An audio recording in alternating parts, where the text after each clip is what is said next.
Good morning everyone, welcome back to my channel that is lectures by doctor Shivi Bhasin.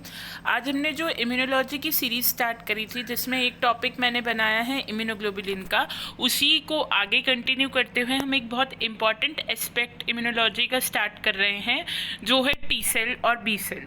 अब इसमें actually जो immunology पढ़ाने का करेक्ट मोड होता है वो ये होता है कि शुरू में मैं 3-4 लेक्चर्स सिर्फ आपको बेसिक टर्मिनोलॉजी से एक्वेंट कराने के लिए दूँ, लेकिन अभी प्रॉब्लम ये है कि मेरे स्टूडेंट्स जो रनिंग है बीएससी और एमएससी के, उनके डिमांड पे कुछ टॉपिक्स मुझे बनाने पड़ रहे हैं, तो मैं बीच बीच में से रैंडमली टॉपिक लेती जा रही हूँ। लेकिन जो जो इसमें टर्म्स आएंगी बीच बीच में मैं क्लियर करती जाऊँगी जो नेसेसरी है लेक्चर के लिए। लेकिन फिर एक अलग से मैं जो चीज़ें इंपॉर्टेंट है पूरी इम्यूनोलॉजी को समझने के लिए उसका एक अलग से वीडियो बनाऊँगी और एक कनेक्टिविटी पूरी आपको लिंक करते हुए समझाऊँगी। तो फर्दर डिले ना करते हुए हम स्टार्ट करते हैं T cell structure and development.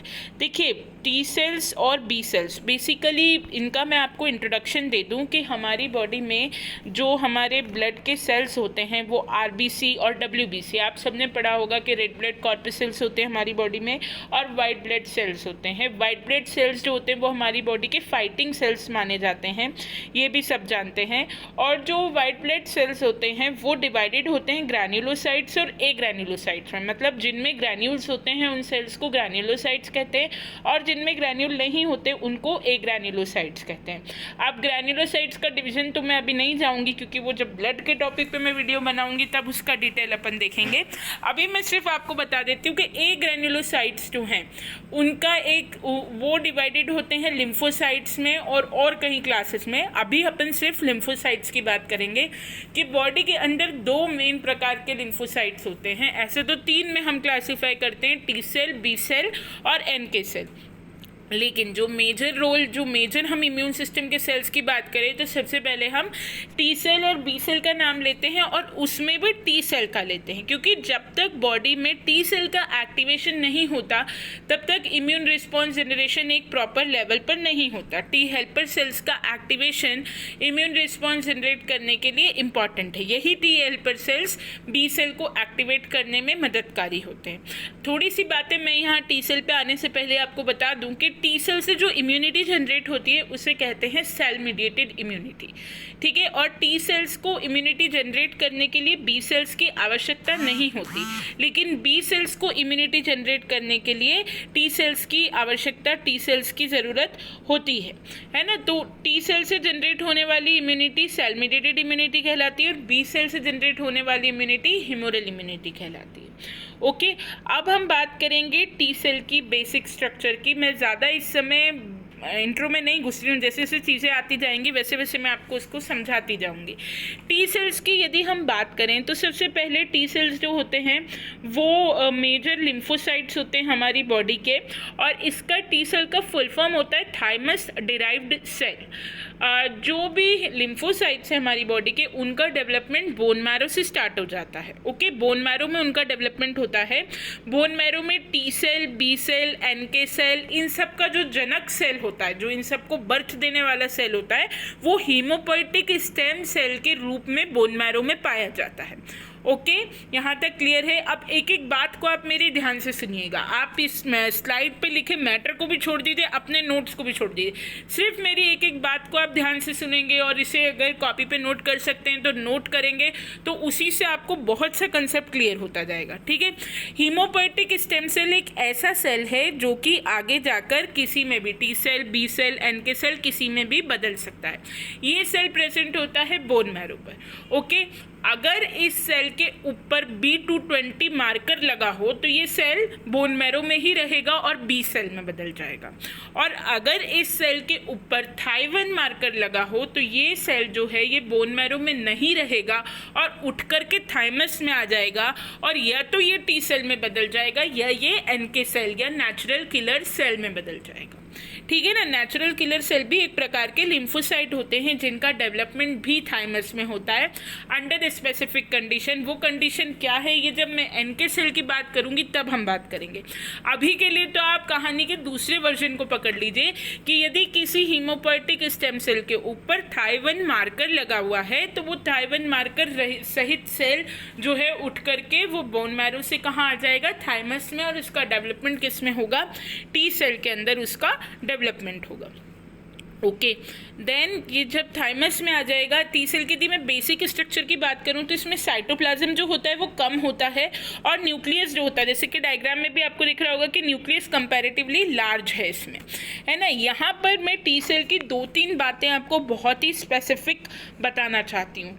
T cell के ऊपर एक बहुत इंपॉर्टेंट रिसेप्टर होता है जिसको बोलते हैं टी सेल रिसेप्टर, या शॉर्ट फॉर्म में हम उसे बोलते हैं TCR, जो कि एंटीजन को रिकॉग्नाइज करने में बहुत मदद करता है।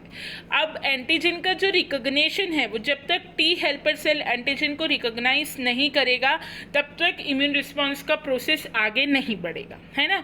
तो टी सेल में भी कौन रिकॉग्नाइज करता है, TCR, टी सेल रिसेप्टर। लेकिन यही एक बात और समझ लीजिए कि TCR यानी टी सेल रिसेप्टर, उसकी साइटोप्लाज्मिक टेल छोटी होती है ना, इस कारण से वो अकेला एंटीजन को रिकॉग्नाइज नहीं करता, उसको एक सहायक की जरूरत होती है। उसका वो सहायक होता है CD3 मॉलिक्यूल।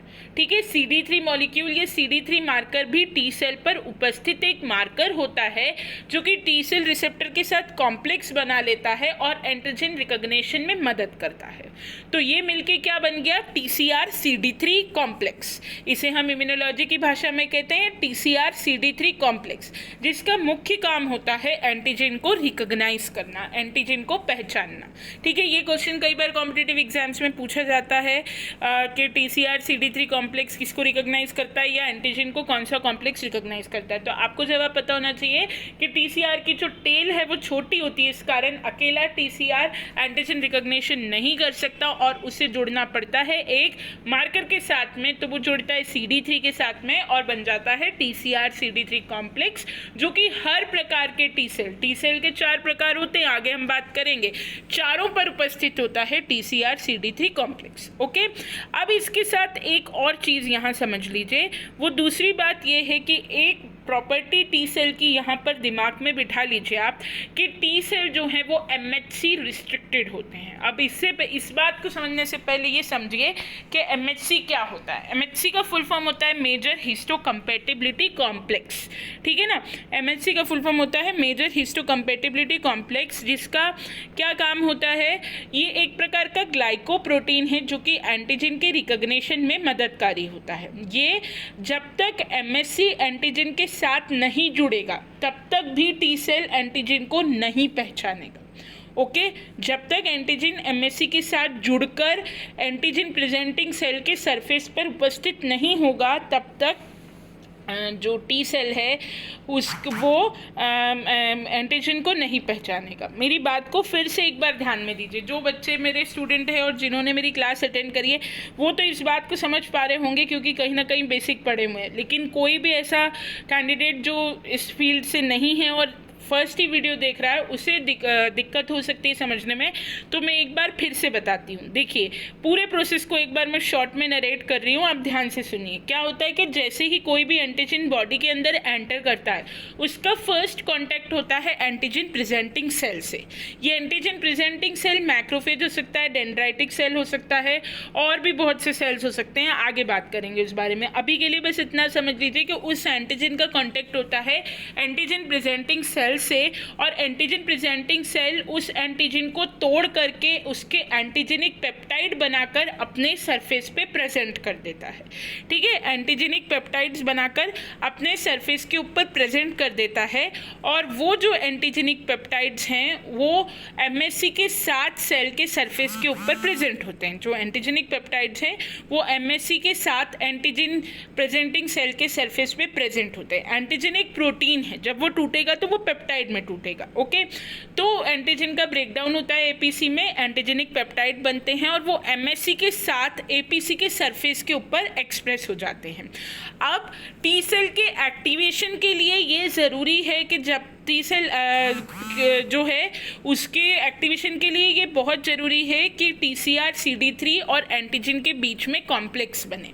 और टी सेल तब तक एंटीजन को नहीं रिकॉग्नाइज करेगा जब तक एंटीजन MSC के साथ नहीं होगा। अगर मान लीजिए APC खाली एंटीजेनिक पेप्टाइड्स को प्रेजेंट कर दे तो टी सेल उसे नहीं पहचानेगा और टी सेल का एक्टिवेशन नहीं होगा। और अगर टी सेल का एक्टिवेशन नहीं होगा तो वो आगे इम्यून रिस्पॉन्स जनरेट नहीं हो सकता है। ठीक है, ये कंसेप्ट आप क्लियर रखिए। मैं कह रही हूँ कि आप स्लाइड पर यहाँ ना जाएं, केवल जो मैं बोल रही हूँ उस बात को आप पकड़ लीजिए कि APC जो है वो एंटीजेनिक पेप्टाइड्स का ब्रेकडाउन करेगा और उसे MSC के साथ अपने सरफेस पे प्रेजेंट करेगा। यदि यहाँ MSC नहीं हो और वो खाली एंटीजेनिक पेप्टाइड्स को प्रेजेंट कर दे तो टी सेल रिकॉग्नाइज नहीं कर पाएगा और एक्टिवेट नहीं हो पाएगा। इसका मतलब ये हुआ कि T cell highly MHC restricted है। T cell highly MHC restricted molecule है, वो एंटीजन को तब तक रिकॉग्नाइज नहीं करता जब तक कि एंटीजन MSC क्लास फर्स्ट और क्लास या फिर क्लास सेकंड के साथ सरफेस पे एक्सप्रेस नहीं होता। ओके, मतलब कि एंटीजन अगर APC द्वारा एक्सप्रेस किया जा रहा है तो या तो वो एंटीजन MSC क्लास फर्स्ट के साथ हो या फिर MSC क्लास सेकंड के साथ हो, ये होना ज़रूरी है। अगर ये नहीं होता तो वो एंटीजन रिकॉग्नाइज नहीं हो पाएगा। ओके, अब यहाँ पर एक बात आप और समझ लीजिए कि जो MSC मॉलिक्यूल है वो दो प्रकार के होते हैं। वैसे तो 3 होते हैं, ज़्यादातर फंक्शनल 2 हैं जो प्रोसेस में आएंगे, वो 2 ही आ रहे हैं, MSC क्लास 1 और MSC क्लास 2। ठीक है, तो जैसे टी सेल के टाइप्स भी आगे हम पढ़ेंगे कि टी सेल 4 प्रकार के होते हैं, टी हेल्पर सेल और टी डिलेड सेल। ये एक ग्रुप होता है क्योंकि इस ग्रुप के ऊपर TCR CD3 के अलावा CD4 मार्कर होता है। Okay, mark my words, TCR CD3 antigen को रिकॉग्नाइज करता है जो कि चारों प्रकार के टी सेल पे उपस्थित है, और TCR CD3 के अलावा एक मार्कर यहाँ पर आपको और मिलेगा, दैट इज वो है CD4। ये आगे हम डेवलपमेंट में देखेंगे। CD4 marker T helper cell और टी डिलेड सेल के ऊपर उपस्थित होता है।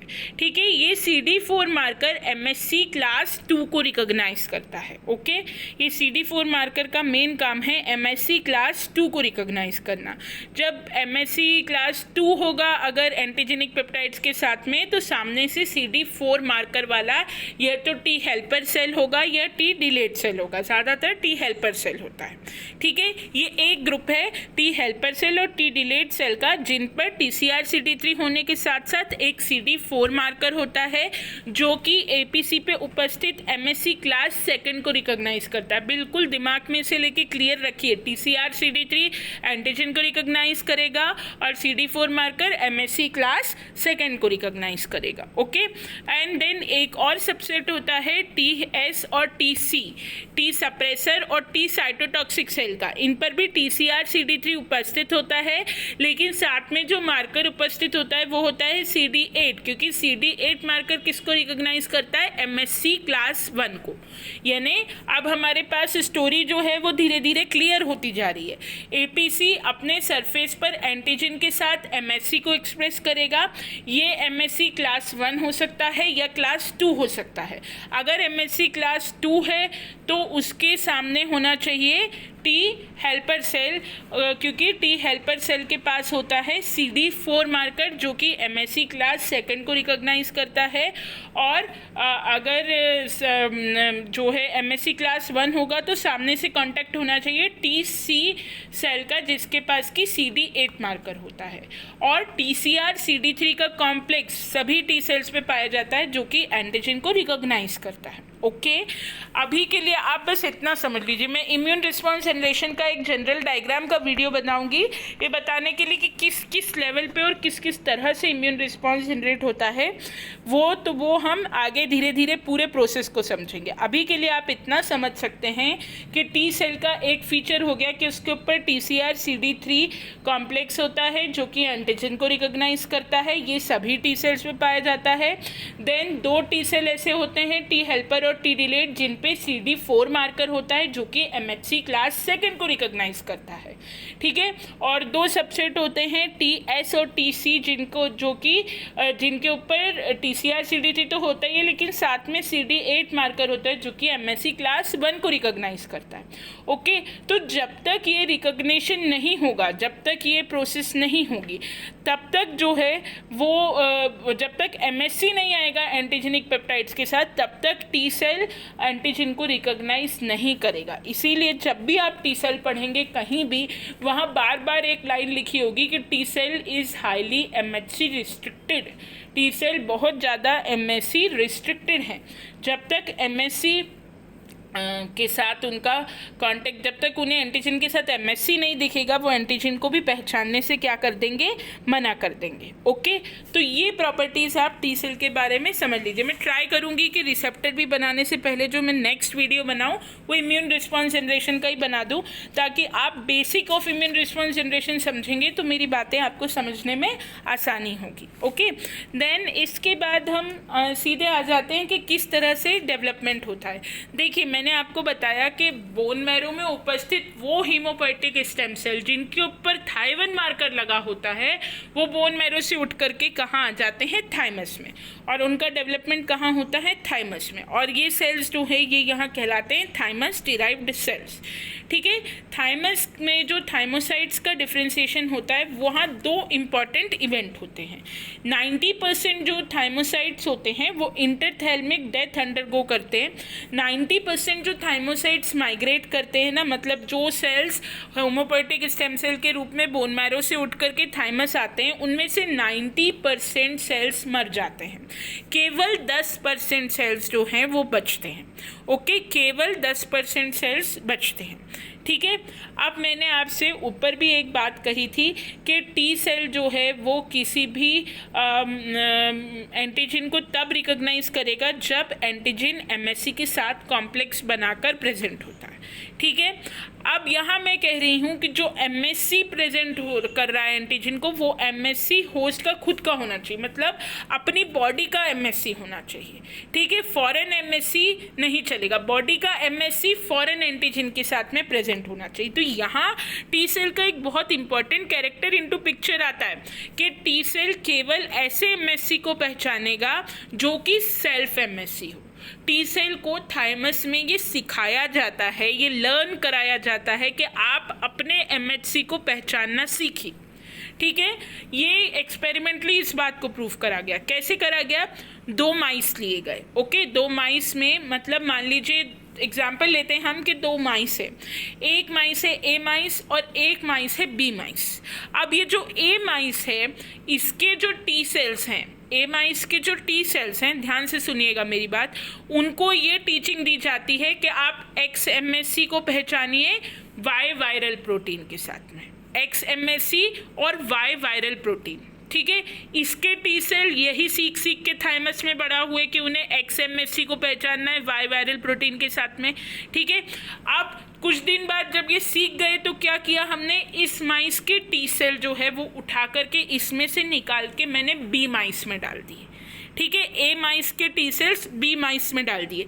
अब आप मुझे बताइए कि क्या ये जो A माइस के B सेल्स हैं, A माइस के टी सेल्स हैं, ये B माइस के अंदर जाके क्या ये टी सेल की तरह ही काम करेंगे? तो नहीं, ये टी सेल की तरह काम नहीं करेंगे, क्योंकि B माइस के लिए ये A माइस के टी सेल क्या हो गए, एंटीजेनिक हो गए, फॉरेन हो गए। A माइस के टी सेल्स को ये सिखाया गया था कि वो A MSC को पहचाने या X MSC को पहचाने Y वायरल प्रोटीन के साथ में। अब B माइस के अंदर वो जाएंगे तो MSC बदल जाएगा, X MSC थोड़ी रहेगा, वो तो B माइस का जो भी X2 MSC हो जाएगा। मतलब ये कहने का तात्पर्य ये है कि जिस माइस के अंदर टी सेल ट्रेन हुए हैं वो उसी माइस के MSC को पहचानना सीखेंगे। अगर वही टी सेल में निकालकर एक माइस से दूसरे माइस में डाल दूँ तो वो एंटीजन का काम करने लगेंगे, ठीक है ना। वो टी सेल का काम नहीं करेंगे, वो दूसरे माइस में फॉरेन रिकॉग्नाइज होना चालू हो जाएंगे। इसलिए हम ऐसा नहीं कर सकते कि एक स्पीशीज़ के टी सेल निकाल के दूसरे में डाल दें और उनसे उम्मीद करें कि वो एज टी सेल ही काम करें।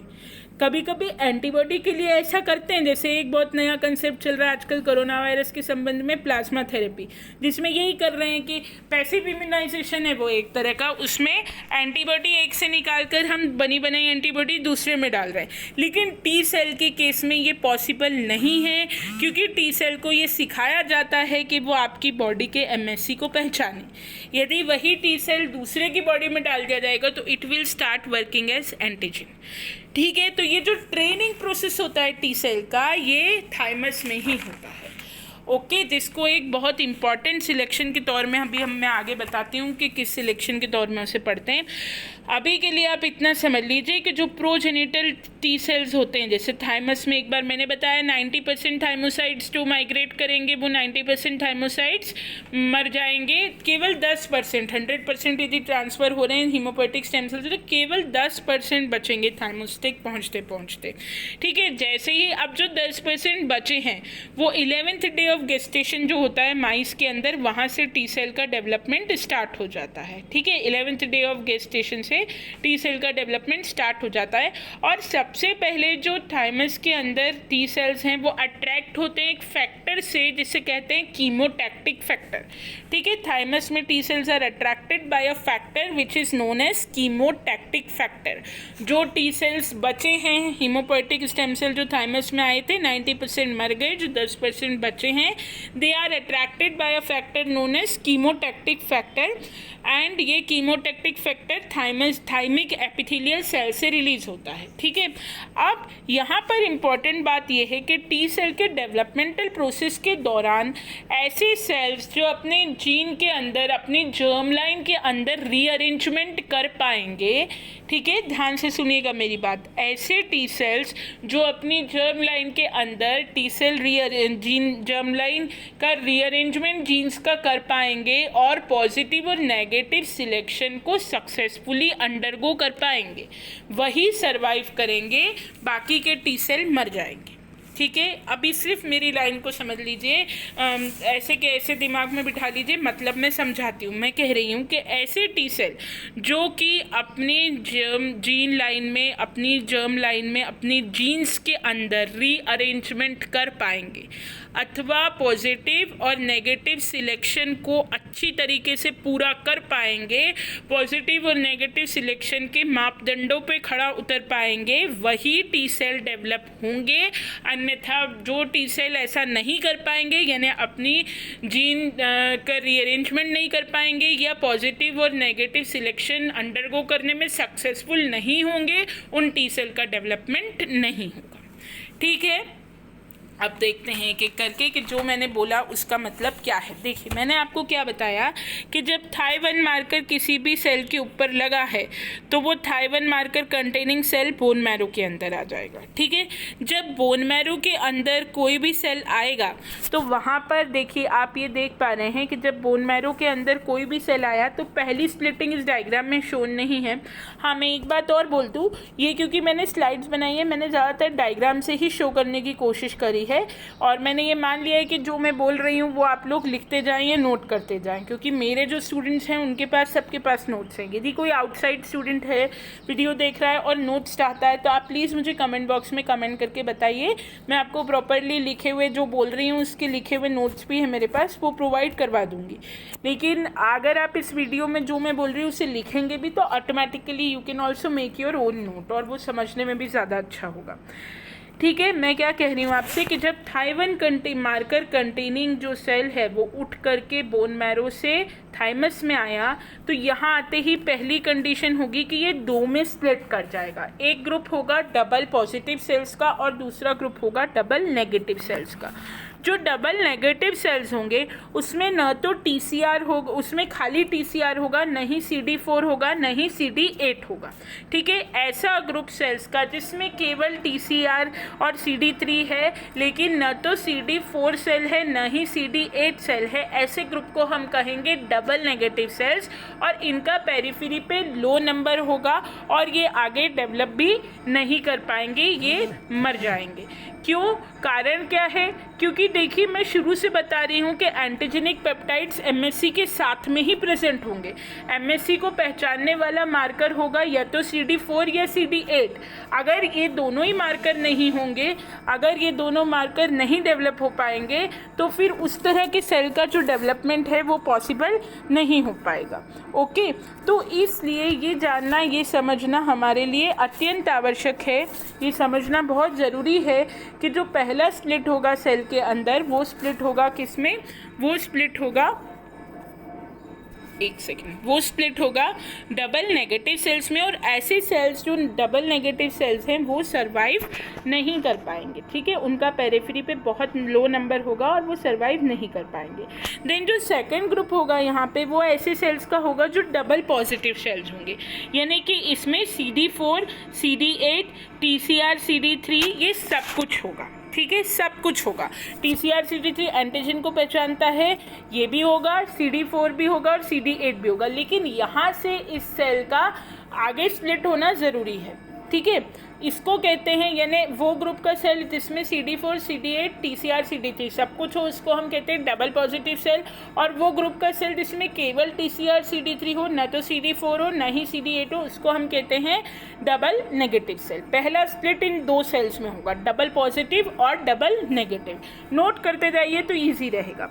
देन जो डबल नेगेटिव सेल थे जिसमें ना तो CD4 था ना CD8 था, केवल TCR, CD3 था, वो वहीं मर गए, वहीं ख़त्म हो गए। और जो डबल पॉजिटिव सेल हैं उनका जो प्रोग्रेशन है वो आगे बढ़ा, ठीक है। अब डबल पॉजिटिव सेल में क्या क्या है? TCR CD3 है, CD8 मॉलिक्यूल है और CD4 मॉलिक्यूल है। ये आगे डेवलप होना शुरू होंगे और यहाँ पर जाकर ये स्प्लिट होने लगेंगे। पहले क्या होगा? सबसे पहले जीन अरेंजमेंट होगा, जीन का रीअरेंजमेंट होगा, यानी कि जो जीन लाइन है वो अपने आप को रीअरेंज करेगी और अल्फ़ा बीटा TCR जीन्स यानी टी सेल रिसेप्टर जीन्स में रीअरेंजमेंट होगा और यहीं पर हो जाएगा पॉजिटिव सिलेक्शन और नेगेटिव सिलेक्शन। बहुत ही इंपॉर्टेंट है पॉजिटिव सिलेक्शन और नेगेटिव सिलेक्शन। पॉजिटिव सिलेक्शन जो है उसके तहत ऐसे सभी टी सेल्स जो कि सेल्फ MSC को नहीं पहचान सकते वो एलिमिनेट कर दिए जाएंगे। ओके, मार्क माय वर्ड्स, वो सभी सेल्स जो खुद के MSC को पहचानना नहीं सीख पा रहे, मैंने आपको पीछे ही बताया कि टी सेल को थाइमस में ही सिखा दिया जाता है कि आप स्वयं के MSC को पहचानिए। यदि आप स्वयं के MSC को पहचानना नहीं सीख पाते हैं तो आपका यहाँ कोई काम नहीं है, आप माइनस हो जाइए, आप अपोप्टोसिस अंडरगो कर लीजिए, सेल सुसाइड अंडरगो कर लीजिए। तो ऐसा कोई भी सेल जो खुद के MSC को पहचानना नहीं सीख पाता, वो टी सेल जो है वो एलिमिनेट हो जाएगा, वो अपोप्टोसिस करने पे मजबूर कर दिया जाएगा। देन दूसरी कैटेगरी जो होती है यहाँ पर वो होती है नेगेटिव सिलेक्शन की। नेगेटिव सिलेक्शन में वो सभी टी सेल्स एलिमिनेट कर दिए जाते हैं जो कि फॉरेन एंटीजन को नहीं पहचान सकते, ठीक है। फॉरेन एंटीजन को अगर आप नहीं पहचान सकते तो ऐसे टी सेल की ज़रूरत नहीं है, क्योंकि आपको सेल्फ में और फॉरेन में अंतर करना आना चाहिए, तभी आप एक इफेक्टिव लिम्फोसाइट है। यदि नहीं आता तो ऐसा टी सेल डेवलप होना बॉडी के लिए घातक है, क्योंकि वो तो पहचान ही नहीं पाएगा, वो तो खुद के कंपोनेंट को एंटीजेनिक मान लेगा।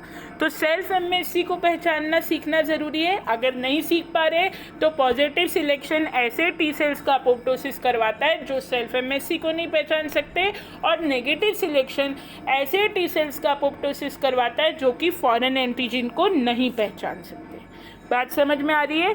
तो पॉजिटिव सिलेक्शन से वो टी सेल एलिमिनेट हो गए जो सेल्फ MSC को नहीं रिकॉग्नाइज कर पा रहे, नेगेटिव सिलेक्शन से वो टी सेल एलिमिनेट हो गए जो कि फॉरेन एंटीजन को नहीं पहचान पा रहे, और फाइनली सिर्फ वो टी सेल बचे जो सेल्फ MSC और फॉरेन एंटीजन को पहचान सकते हैं। केवल हमारे इम्यून सिस्टम को ऐसे ही टी सेल की ज़रूरत है जो सेल्फ MSC और फॉरेन एंटीजन को पहचान सकते हैं, ठीक है। अब इसके बाद ये जो हमारे पास डबल पॉजिटिव सेल थे, इसने जीन रीअरेंजमेंट अंडरगो किया, पॉजिटिव और नेगेटिव सिलेक्शन अंडरगो किया, और ये फाइनली स्प्लिट हो गया दो कैटेगरी, तीन में एक्चुअली ये स्प्लिट हुआ। एक वो कैटेगरी थी जिसके पास TCR CD3 और CD4 मॉलिक्यूल था। CD4 molecule MSC class second को पहचानेगा, और मैंने आपको पहले ही बताया कि ये दो प्रकार के सबसेट में बटेगा। कौन कौन सा? T हेल्पर और T डिलेट, TH ये और TD टाइप के सेल्स, ठीक है, उनके ऊपर TCR CD3 और CD4 मार्कर होगा। दूसरा सबसेट होगा उसका जिसके अंदर TCR CD3 और CD8 मार्कर होगा, जो सेल्स होंगे TC सेल्स और TS सेल्स, ठीक है। और तीसरा जो सबसेट होगा वो बहुत कम नंबर में होगा, वो होगा उनका जिसके पास TCR CD3 एब्सेंट हो जाएगा और CD4 CD8 मार्कर ही रहेगा। तो ऐसे टी सेल डेवलप ही नहीं हो पाएंगे ना, क्योंकि TCR CD3 का काम है एंटीजन को रिकॉग्नाइज करना। अगर एंटीजन ही नहीं रिकॉग्नाइज हो पाएगा तो खाली CD4 CD8 के होने से क्या फ़र्क पड़ता है, ठीक है। तो इस डायग्राम को बहुत अच्छे से समझिए, मेरी बात को बहुत अच्छे से समझिए, जो मैं बोल रही हूँ उन शब्दों को फॉलो करते जाइए। कि सबसे पहले मैं एक बार पूरा प्रोसेस आपको रिकैप कर देती हूँ कि किस तरह से डेवलपमेंट स्टार्ट हुआ। टी सेल का जो डेवलपमेंट है, टी सेल का जो जन्म होता है वो स्टार्ट हो जाता है कहाँ से? वो स्टार्ट हो जाता है हीमोपोएटिक स्टेम सेल की स्टेज से, जो स्टेज बोन मैरो में होती है। जब किसी सेल के ऊपर Thy1 मार्कर लगा हो तो ये तय रहता है कि वो सेल थाइमस में आ जाएगा बोन मैरो से उठ करके, और या तो वो NK सेल के में डेवलप होगा या वो टी सेल में डेवलप होगा। यहाँ हम बात सिर्फ टी सेल के डेवलपमेंट की कर रहे हैं। जब टी सेल में किसी सेल का डेवलपमेंट होना होता है तो सबसे पहला स्टेज ये होता है कि वो 11th डे ऑफ गेस्टेशन में माइस में स्टार्ट होता है। और इस डेवलपमेंटल प्रोसेस के दौरान एक बहुत इंपॉर्टेंट बात होती है कि टी सेल को ये सिखाया जाता है कि वो सेल्फ MSC को पहचानना सीखे और फॉरेन एंटीजन को पहचानना सीखे, ठीक है। इस प्रक्रिया में दो स्टेप्स अंडरगो करनी पड़ती हैं टी सेल को। एक तो उसको अपने जीन लाइन है जो उसका रीअरेंजमेंट करना पड़ता है, और एक उसे पॉजिटिव और नेगेटिव सिलेक्शन करना पड़ता है। जब बोन मैरो से उठ करके सेल्स आते हैं थाइमस में तो 90% सेल्स तो ऐसे ही मर जाते हैं। जो 10% बचते हैं वो एक कीमियोटैक्टिक फैक्टर के द्वारा पहले थाइमस के एपिथेलियल सेल वॉल के ऊपर अट्रैक्ट होते हैं, ठीक है। वहाँ अट्रैक्ट होते ही उनका डेवलपमेंटल प्रोसेस स्टार्ट हो जाता है, ओके। ये डेवलपमेंटल प्रोसेस जब स्टार्ट होता है तो सबसे पहले टी सेल्स दो भागों में बंटते हैं। एक कैटेगरी होती है डबल पॉजिटिव सेल्स की और एक कैटेगरी होती है डबल नेगेटिव सेल्स की। डबल नेगेटिव सेल में केवल TCR CD3 मार्कर होता है, CD4 भी एब्सेंट होता है और CD8 भी एब्सेंट होता है। जैसा कि हम जानते हैं अगर CD4 और CD8 नहीं होगा तो MSC को रिकॉग्नाइज नहीं कर पाएगा टी सेल, और अल्टीमेटली एंटीजन का रिकॉग्निशन भी TCR CD3 द्वारा संभव नहीं होगा क्योंकि कॉम्प्लेक्स फॉर्मेशन नहीं हो पाएगा। तो जो डबल नेगेटिव सेल की कैटेगरी होती है उनका नंबर बहुत कम होता है और ऐसे सेल्स मर जाते हैं। और जो डबल पॉजिटिव सेल्स होते हैं उनके अंदर TCR CD3 CD4 और CD8 दोनों होते हैं। इस तरह के डबल पॉजिटिव सेल्स आगे डेवलप करते हैं और सबसे पहले ये अंडरगो करते हैं जीन रीअरेंजमेंट, जिससे ये अपने जीन्स को रीअरेंज करते हैं। जो टी सेल्स अपने जीन्स का रीअरेंजमेंट नहीं कर पाते हैं वो टी सेल्स यहाँ पर अपोप्टोसिस अंडरगो कर लेते हैं या सुसाइड अंडरगो कर लेते हैं, ठीक है। और उसके बाद यहाँ पर होता है सेल्स का पॉजिटिव और नेगेटिव सिलेक्शन। जैसा कि मैंने शुरू से बताया कि पॉजिटिव सिलेक्शन में वो सेल्स एलिमिनेट कर दिए जाते हैं जो थाइमस में, जो टी सेल थाइमस में उपस्थित रहकर खुद के MSC को पहचानना नहीं सीख पाते, उन सेल्स को पॉजिटिव सिलेक्शन के थ्रू एलिमिनेट कर दिया जाता है। और नेगेटिव सिलेक्शन में वो टी सेल्स एलिमिनेट हो जाते हैं जो कि थाइमस में रहकर फॉरेन एंटीजन को पहचानना नहीं सीख पाते। यानी केवल उन टी सेल्स का डेवलपमेंट होता है जो कि सेल्फ MSC और फॉरेन एंटीजन को पहचानना सीखते हैं। ये कहाँ सीखते हैं टी सेल? थाइमस में। और इसके बाद इनका स्प्लिट हो जाता है दो तीन प्रकार के सेल्स में। पहली कैटेगरी उन सेल्स की होती है जिनमें TCR CD3 CD4 मार्कर होता है। तो CD4 मार्कर कंटेनिंग सेल्स दो ग्रुप के होते हैं, T हेल्पर सेल और T डिलेड सेल, और CD4 मार्कर यदि है तो ये MSC क्लास सेकंड को पहचानेगा। और दूसरी कैटेगरी होती है TCR CD3 marker plus CD8 marker containing cells की, जो कि MSC क्लास फर्स्ट को पहचानते हैं, और यहाँ T साइटोटॉक्सिक सेल्स और T suppressor cells they contain CD8 marker. ठीक है। और थर्ड कैटेगरी ऐसे सेल्स की होती है जिनके पास CD4 और CD8 तो होता है लेकिन TCR CD3 ठीक से डेवलप नहीं हो पाता, इनका भी पेरिफेरी पे कम नंबर होता है और ये यहाँ पे डेथ अंडरगो कर लेते हैं। ऐसे सेल्स का कोई मतलब नहीं रह जाता, क्योंकि अगर TCR CD3 नहीं होगा तो वो एंटीजन रिकॉग्नाइज नहीं कर पाएंगे, अगर CD4 नहीं होगा तो MSC क्लास सेकंड रिकॉग्नाइज नहीं हो पाएगा, और अगर CD8 नहीं होगा तो MSC क्लास फर्स्ट नहीं रिकॉग्नाइज हो पाएगा। ये आप बिल्कुल दिमाग में बिठा लीजिए, कॉम्पिटिटिव एग्जाम्स में भी बहुत पूछा जाता है। TCR CD3 किसको रिकॉग्नाइज करता है? एंटीजन को। CD4 किसको रिकॉग्नाइज करता है? MSC क्लास सेकंड को। CD8 किसको रिकॉग्नाइज करता है? MSC क्लास फर्स्ट को। ओके, ये बिल्कुल बेसिक बातें हैं। इसका मैं एक इंट्रोडक्टरी वीडियो और बनाऊंगी अलग से, जो इम्यून रिस्पॉन्स जनरेशन का वीडियो होगा। देन पॉजिटिव और नेगेटिव सिलेक्शन मैंने आपको बता ही दिया। ये भी बता दिया कि केवल वो टी सेल सर्वाइव करेंगे जो सेल्फ MHC और फॉरेन एंटीजन को रिकॉग्नाइज कर सकते हैं। ठीक है ना। ये डायग्राम है, ये आप ज़रूर बताइए। ये पॉजिटिव और नेगेटिव सिलेक्शन को बता रहा है, वही बता रहा है कि उन्हीं सेल्स का सर्वाइवल होगा जो सेल्फ MHC और फॉरेन एंटीजन को रिकॉग्नाइज कर सकते हैं। अब हम जल्दी से फंक्शंस देख लेते हैं टी सेल की, क्योंकि थोड़ा सा वीडियो लंबा हो गया है, लेकिन ये टॉपिक थोड़ा सा मैंने बेस भी आपको दिया है साथ साथ में, इसलिए थोड़ा सा लंबा होना इसका स्वाभाविक था। फंक्शंस क्या क्या होते हैं टी सेल के?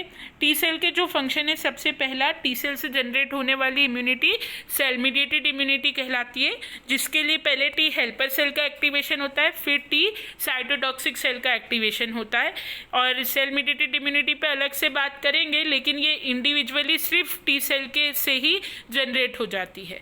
और अगर दूसरा फंक्शन टी सेल का ये है कि ये ह्यूमोरल इम्यून रिस्पॉन्स भी जनरेट करवाता है। यानी कि एक बात ध्यान में रखिएगा, टी सेल्स इंडिपेंडेंटली काम कर सकते हैं, लेकिन बी सेल अपना काम इंडिपेंडेंटली नहीं कर पाते। जब तक टी हेल्पर सेल एक्टिवेट नहीं होगा तब तक बी सेल एक्टिवेट नहीं होंगे। यानी कि टी सेल के एक्टिवेशन के बिना बी सेल का एक्टिवेशन बहुत मुश्किल है या असंभव है। ठीक है। फिर फेगोसाइटोसिस, जो नेचुरल किलर सेल्स है हमारी बॉडी की, या जो दूसरे सेल्स जो कि फेगोसाइटोसिस करते हैं, मैक्रोफेजेस वगैरह, इनके एक्टिवेशन के लिए भी टी हेल्पर सेल का एक्टिवेट होना बहुत ज़रूरी है। मैं आपको यहाँ एक छोटा सा एग्जाम्पल 2 मिनट और देना चाहूँगी। आपने एड्स के बारे में सबने सुना होगा। एड्स जो होता है वो HIV वायरस के इन्फेक्शन से होने वाली एक बीमारी होती है, लेकिन एक्चुअली ये डिजीज़ नहीं है। इसमें सिर्फ एक काम होता है, टी हेल्पर सेल का काउंट लो हो जाता है, और जब टी हेल्पर सेल का काउंट लो हो जाए तो बॉडी की इम्यूनिटी बिल्कुल ध्वस्त हो जाती है। क्योंकि ये बात दिमाग में बिठा लीजिए कि जब टी हेल्पर सेल एक्टिवेट होगा तो वो बी सेल को भी एक्टिवेट कर सकता है, वो नेचुरल किलर सेल्स को भी एक्टिवेट कर सकता है, वो मैक्रोफेजेस को भी एक्टिवेट कर सकता है, और वो हर तरह से बॉडी का इम्यून रिस्पॉन्स जनरेट कर सकता है। ठीक है। अगर टी हेल्पर सेल किसी कारणवश कम हो जाए या काम नहीं करें तो बॉडी की इम्यूनिटी बिल्कुल शैटर हो जाती है। ओके।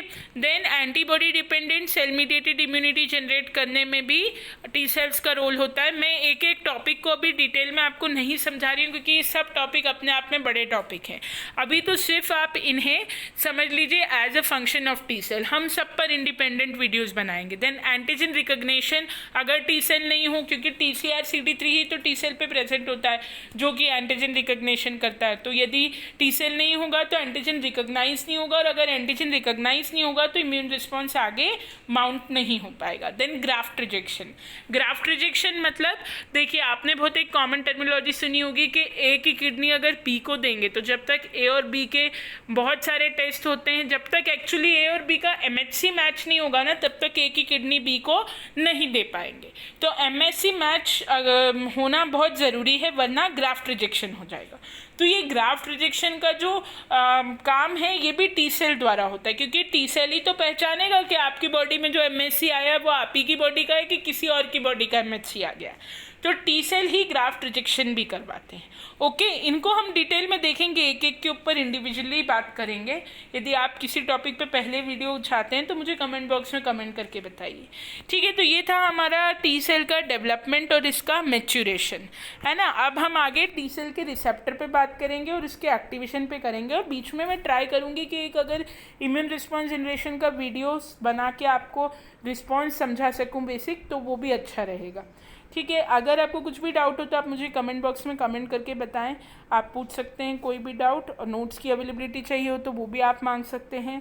और अगर वीडियो अच्छा लगे तो उसे लाइक, शेयर और चैनल को सब्सक्राइब ज़रूर करें। Thank you.